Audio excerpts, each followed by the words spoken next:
नमस्ते good morning म फेरि पनि आइसकेको छु DIY भिडियो लिएर तपाईलाई थाहा नै भयो होला के को DIY हो भनेर थम्बनेल हेरेर त थाहा पाइहाल्नुहुन्छ आज चाहिँ मैले पटाटोबाट बनेको चाहिँ homemade cream for glowy and glassy स्किनको लागि चाहिँ मैले यो रेमेडीज रेडी गराएको छु हैन तपाईहरुलाई पनि कसरी कुन तरिकाले बनाउने भनेर चाहिँ आई विल टिच यु ढिला नगरिकन लेट्स गो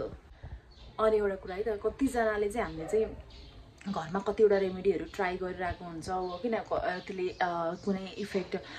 असर गरेको जस्तो चाहिँ हामीलाई फिल हुँदैन यो DIY चाहिँ मैले अस्ति हालेको DIY भन्न नि गाह्रो भन्दा चाहिँ एकदमै राम्रो है एकदमै राम्रो छ यो चाहिँ लगाएर वाश गरे पनि भयो नगरे पनि भयो यो चाहिँ तपाईहरुको इच्छा घरमै बस्नुहुन्छ भने लगाइराख्नुस् कतै बाहिर निस्किनु छ भने अब 15-20 मिनेट 25 मिनेट आधी घण्टा 1 घण्टा जति राखेर वाश गरे पनि भयो तपाईहरुको मर्जी अनि कति जनाको इच्छा हुन्छ नि त आफ्नो स्किन राम्रो ग्लोई होस् भनेर अनि मेरो पनि इच्छा थियो त्यही भएर मैले पनि ट्राई गर्न लागेको हो अब यसको रिजल्ट के हुन्छ हेरौँ हैन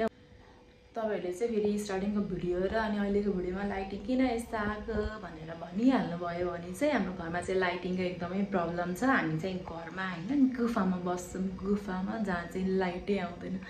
दिनमा पनि अँध्यारो हुन्छ बत्ती बालिरहनु पर्छ त्यही भएर चाहिँ यो बत्तीकोले गर्दाखेरि चाहिँ मेरो अलिकति यस्तो किराको यो चाहिँ डजन्ट म्याटर है हामीलाई चाहिँ रेसिपी रेमेडीज DIY सँग म्याटर छ so that's why focus on that हामीलाई चाहिँ यो रेसिपी बनाउनलाई चाहिँ 5 वटा इन्ग्रेडिएन्ट चाहिन्छ हैन 4 वटा मात्र फर्स्टमा चाहिँ आलु अनि यसलाई काट्नु पर्यो नि त मसिनो यसको रस निकाल्ने हामीलाई यो सिङ्गे आलु चाहिँ यसरी दलिन्छ हैन रस निकाल्ने हो यसको चाहिँ अनि त्यसको लागि चाहिँ हामीलाई के चाहिन्छ रस निकाल्न यस्तो खरखर घोट्ने कुरा हुन्छ नि यो चाहिन्छ अनि त्यसपछि अर्को चाहिँ यो कागती थोरै भयो हुन्छ अनि त्यसपछि चाहिँ कफी म चाहिँ यस्तो पत्ताको कफी लिएको मसँग बट्टा कफी सकिरहेछ अहिले त्यो भएर पत्ताको कफी तपाईले जुन कफी युज गरे पनि भयो थोरै मात्र युज गरियो जुन युज गर्दा पनि हुन्छ अब यसलाई चाहिँ मिक्स गरौँ अनि सरी एउटा लास्ट एउटा अझै एउटा त छ नि बाँकी नै छ नि एलोभेरा जेल यो चाहिँ मोस्ट इम्पोर्टेन्ट थिङ है यो चाहिँ चाहिन्छ नै आलुको रस चाहिँ यति आइसकेको छ यति भए नि पुग्छ हामीलाई धेरै चाहिँदैन थोरै कागती यो सानो चम्चाको 1 चम्चा जति एलोभेरा जेल हाल्ने यसमा चाहिँ यति कफी राखेर चाहिँ अब यसलाई मिक्स गर्ने है त अब यसमा एउटा लास्ट मेन इन्ग्रेडिएन्ट मिसाउन बाँकी छ त्यो चाहिँ भिटामिन E हो अब यो मिसाएर अनि पेस्ट रेडी हुन्छ त्यसपछि हामीले फेसमा एप्लाई गरौँ पेस्ट रेडी भइसकेको छ अब चाहिँ फेसमा एप्लाई मात्र गर्न बाँकी छ यसरी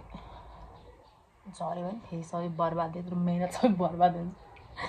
अनि यसरी हेर्नु पर्दैन है मैले अघि नै देखाइसकेको छु अब फेसमा एप्लाई गर्छु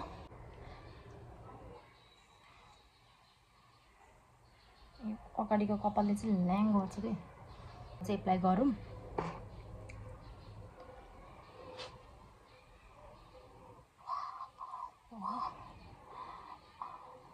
के हात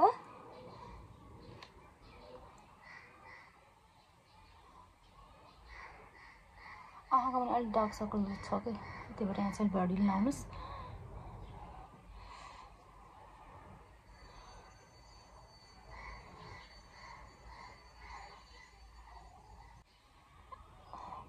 अहिले कस्तो ग्लो आएको वाह अरू तपाईँले चाहिँ जेल लगाउँदा नि हुन्छ ब्रसले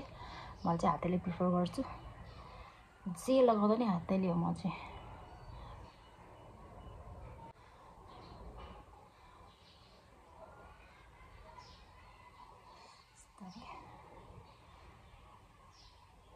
खत्रै टल्क्यो त यतातिर पिगमेन्टेसन छ भने यतातिर चाहिँ अलि धेरै लाउनु मजाले यु क्यान सी है कस्तो दामी ग्लो आएको अब यसलाई एकछिन यतिकै छोडिदिउँ र धुन मन लाग्यो भने धुनुहोस् नत्र चाहिँ धुनु पर्दैन है यो चाहिँ यतिकै फेसमै एब्जर्ब गर्छ फेसमै सुक्छ यसले चाहिँ झन् जति फेसमा एब्जर्ब गर्छ त्यति फेसलाई राम्रो हुन्छ यसलाई चाहिँ यतिकै छोडिदिनुहोस् मलाई चाहिँ एकदमै राम्रो लाग्यो Oh my god, it's a miracle. You can see my skin. कस्तो ग्लो आज मलाई चाहिँ एकदमै राम्रो लाग्यो एकदम तपाईले पनि घरमा ट्राई गर्न सक्नुहुन्छ सिम्पल नर्मल इन्ग्रेडियन्ट्सबाट बनेको त हो हैन घरमा ट्राई गर्न सक्नुहुन्छ मलाई चाहिँ एकदमै राम्रो लाग्यो तपाईहरु पनि यो ट्राई गरेर चाहिँ छ्या भन्न चाहिँ भन्नुहुन्न है मलाई चाहिँ राम्रो लाग्यो आजको लागि चाहिँ यति नै म भ्लग यहीँ एन्ड गर्छु फेरि पनि भेटौँला एउटा नयाँ DIY भ्लग लिएर